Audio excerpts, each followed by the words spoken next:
Estamos aquí a Diálogo Abierto por TV Perú para hablar ahora, como habíamos dicho en el avance, sobre la fortaleza de Cuélap, Maite. Así está con nosotros el arqueólogo Iván Getzi, que está justamente involucrado con este proceso y obviamente con el apoyo del CONCITEC.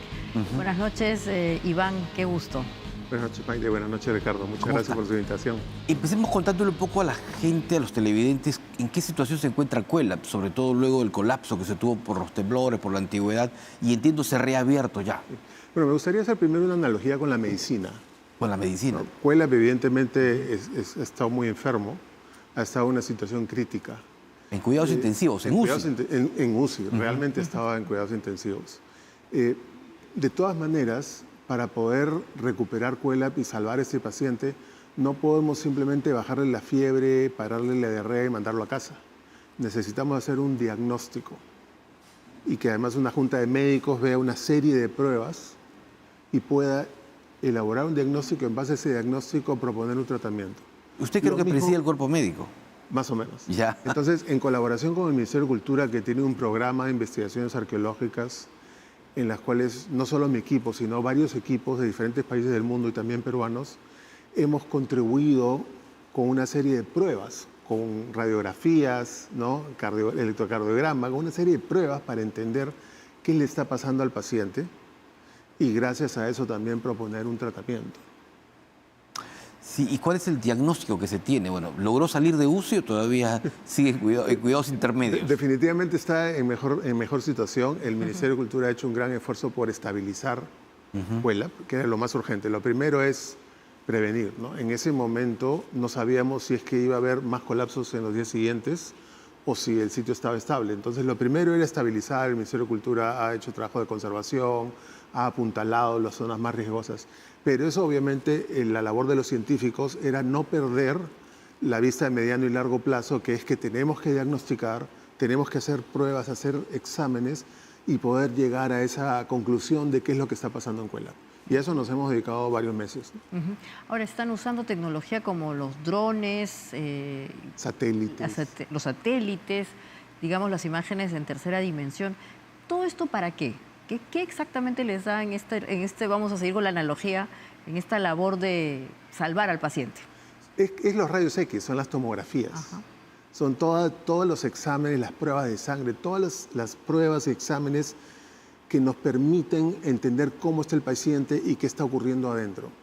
Desde antes que colapsara Cuélap, que obviamente puso la atención de todo el mundo, ya los investigadores sabían que en Cuélap la lluvia estaba infiltrándose en el interior y que el problema era lo que estaba ocurriendo en el interior. Entonces, con mayor razón necesitábamos técnicas que nos permitan ver qué está pasando en Cuélap y más aún ante el colapso, porque ahora ya se ha reabierto al público inclusive, pero en ese momento y los primeros meses, las personas que teníamos la misión de colaborar en la recuperación de Cuélap, ni siquiera sabíamos si era seguro acercarnos, si era seguro subir a la parte superior de la plataforma. Entonces, con mayor razón, utilizar la tecnología, que ya hace rato que está haciendo una gran labor en la arqueología en general, pero con mayor razón en este caso, utilizar esta tecnología que te permite estudiar el sitio a distancia era lo más seguro y lo más práctico, ¿no?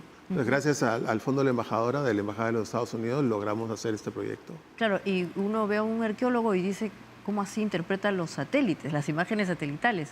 Pero ahí ha habido también un apoyo internacional en este sentido, ¿no? Por supuesto que sí. Gracias al proyecto que como decía, financió la Embajada de los Estados Unidos, también con World Monuments Fund Perú, hemos elaborado un proyecto con tecnología de punta. Realmente creo que esto se ha estado utilizando en ciertos proyectos de infraestructura en el Perú, pero en lo que es patrimonio es la primera vez.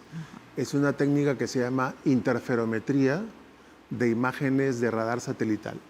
Y lo que hace es, hemos adquirido cientos de imágenes tomadas en diferentes fechas en los últimos 7, 8 años y las hemos, digamos, por decirlo de una manera simple, superpuesto una sobre otra y podemos de esa manera ver cómo el monumento y el terreno que lo circunda se han ido deformando o moviendo a lo largo del tiempo, con una precisión de milímetros.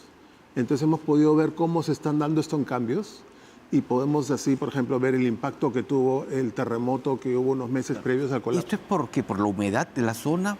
Básicamente es por la humedad. Hay varios factores de los cuales me encantaría explicar, Pero creo que, y a los conservadores les gusta clasificar los factores que deterioran un sitio en naturales y humanos.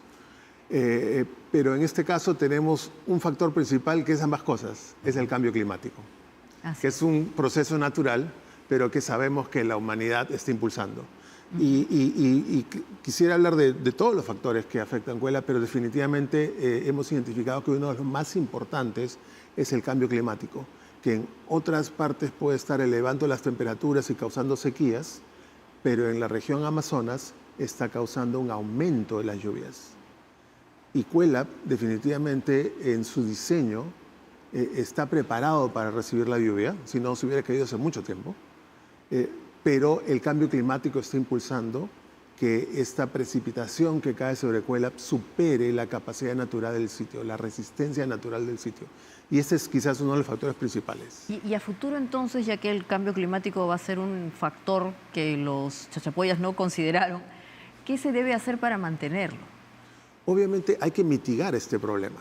No, uso la palabra mitigar con mucho cuidado porque no se puede impedir del todo la infiltración en una región que probablemente llueve 3.000 milímetros al año y que va a seguir aumentando, ¿no? ¿Por qué sabemos que es el cambio climático? Y quisiera contarles esto. Hemos podido, ante la falta de estaciones meteorológicas en el lugar mismo, hemos podido reconstruir con tecnología satelital los últimos 40 años de precipitaciones. Y ahí se ve un crecimiento permanente. Y además se ve que hay una aceleración. Los periodos más críticos, los meses de mayor lluvia, se han producido casi todos en los últimos 5 años. Entonces claramente es por el cambio climático. Y lo que está ocurriendo allí es que el agua se infiltra dentro de Cuela y cuando trata de salir encuentra los muros, las paredes, encuentra la arquitectura que la retiene. Pero ojo, el invitado anterior nos decía que las lluvias más intensas en toda esa zona norte y parte también de Amazonas van a caer en febrero con mucha intensidad. ¿Qué hacer ahora? ¿Qué plan para mitigar esta situación?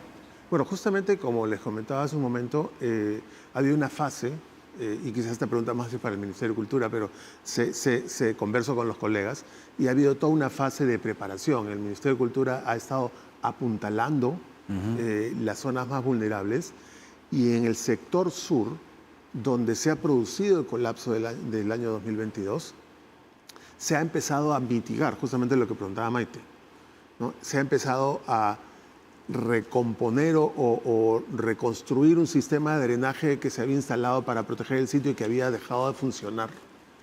Le había faltado mantenimiento, entonces lo han encontrado roto, han encontrado muchos problemas. Y además se ha cubierto las superficies con un material impermeable. Entonces está empezando a mitigar el problema en el sector donde la situación es más crítica y la esperanza es que este trabajo continúe en el resto de Cuela y que en unos años podamos tener un turismo mucho más sostenible, ¿no? Perfecto.